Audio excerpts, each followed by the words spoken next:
Who's this? Maybe Father Martin's man. Maybe.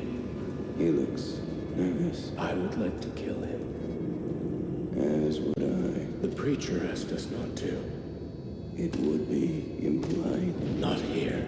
Outlast is an interesting game. It takes a bunch of cliche concepts from both storytelling and gameplay, from the blood-splattered, overrun, insane asylum setting to the main character being mysteriously guided by a priest of some kind, to the player being unable to fight back and needing to hide from enemies. Most of the things here have been seen before, but the game does such a great job making itself feel refreshing and new that you can't really fault it. I like games like this, games that use the stock aesthetic as a base but combine gameplay and storytelling in a way that allow you to forget about it. Dark Souls is another one of these types of games, being set in a high fantasy world but still feeling so unique when compared to anything else aesthetically like it, but I digress. The other big thing that sets Outlast apart from all the other scary, defenseless player games is that the horror here is really well utilized. There aren't a lot of jump scares to be found here. There's a couple, but the game does such a great job at spacing them apart and using them in just the right moments that they're actually very effective.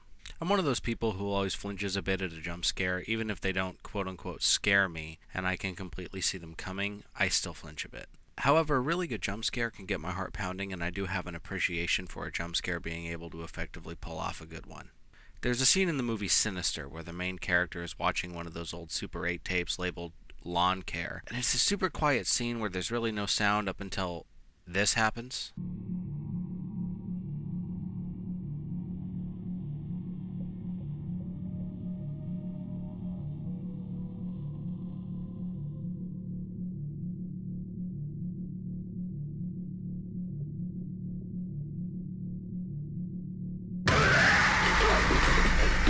And that shit gets me every time. It freaked me the fuck out the first time I watched this movie, and it continues to every time I watch it. But again, I digress. Outlast is the simple story of a journalist named Miles on the search for the truth. His investigation into a major psychiatric company leads him to Mount Massive Asylum when he receives an email from a whistleblower within the company telling him that the mass amount of human rights violations going on at the asylum is rival to the Chinese government. So, like the brilliant survival horror protagonist that he is, Mr. New Yorker here drives himself out to the asylum in the middle of a stormy night to find that all the patients have gotten loose. They've murdered all the federal agents that were sent in to control it. Some big, scary pigman is stalking around the place ripping people's heads off, and a priest is trying to hold some sacrificial ritual with some small cult of followers and 2 naked bodyguards with cocks like Shaq. At this point, his only goal is to make it out alive. The only thing the player character has to help him is his video camera, with the night vision setting to navigate through the darkness. The night vision setting runs on batteries though, so once you run out of batteries, you're fucked. Fortunately, there are batteries lying around, but a decent amount of them are hidden, and if you spend too much time hiding in one spot with the night vision on to see where an enemy is stalking around, you may run out of battery and be completely fucked. One of the things about horror games that I always find disappointing is that you can really only get the maximum amount of horror out of them on the first playthrough.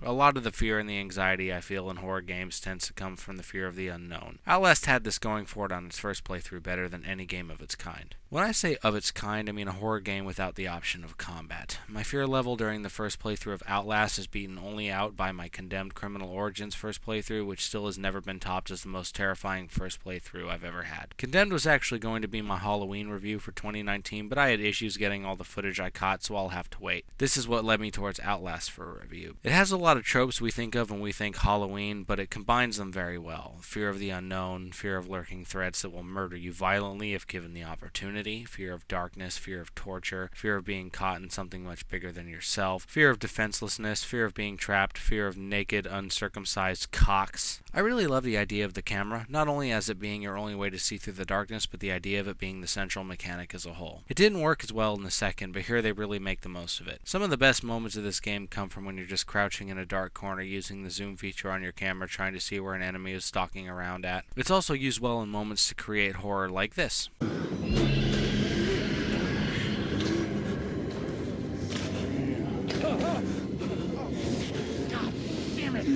What the fuck is the matter with you?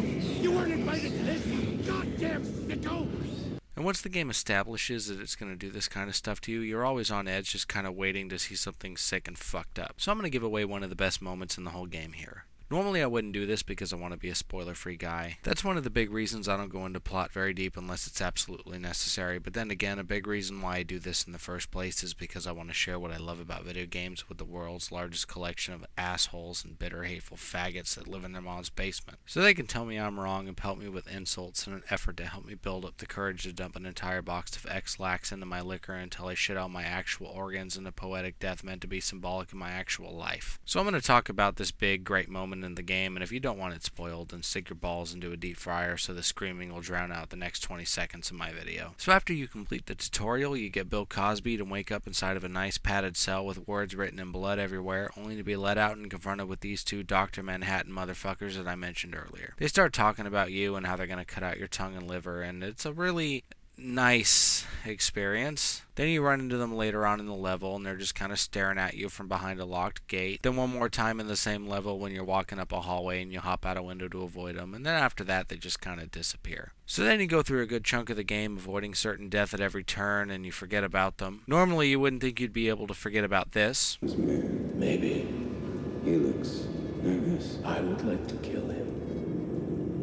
As would I. The preacher asked us not to. But trust me, with everything that happens to you consistently and how much time passes after they first appear, you do. Then you're making your way through a building, going through a section of downtime when this happens.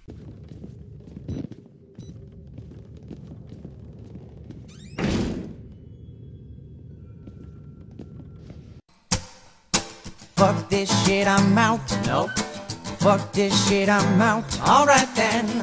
It's a wonderful moment. Absolutely fucking brilliant. There's also another section of the game that involves a mad doctor. I won't go into it really, but I do want to say that he's my favorite character in this game. Unfortunately though, if you know what you're doing, you can play through the entire segment in about 10 minutes, and that kind of sucks. Replaying this game for the review has been a great experience. I only played through the game once back in 2016 when I first bought it, and my experience with it was less than stellar. Not because the game was bad at all, but because I was so anxious that I couldn't play it for more than half an hour at a time. I know I've said before that I really don't do the walkthroughs or footage of gameplay so my games can go into me dry, and I like to, get what I consider to be a full experience, but this is one of those few exceptions. My first playthrough of this game, I watched all the footage of what I was about to do on YouTube so I could play the game for any length of time without shitting myself. Going through this time though, I decided to play it without doing that, and I remembered some of the major set pieces, but there was a lot of stuff I forgot about. Going through it again, I started to feel bad for the fact that I let the fear and anxiety get the best of me on this one. I was too much of a pussy to soak in the game the right way. I've really come around on this game since playing through it again. I played through it again on normal, and then I went straight to insane difficulty. It was at this point the game informed me that insane difficulty is nightmare difficulty but with permadeath.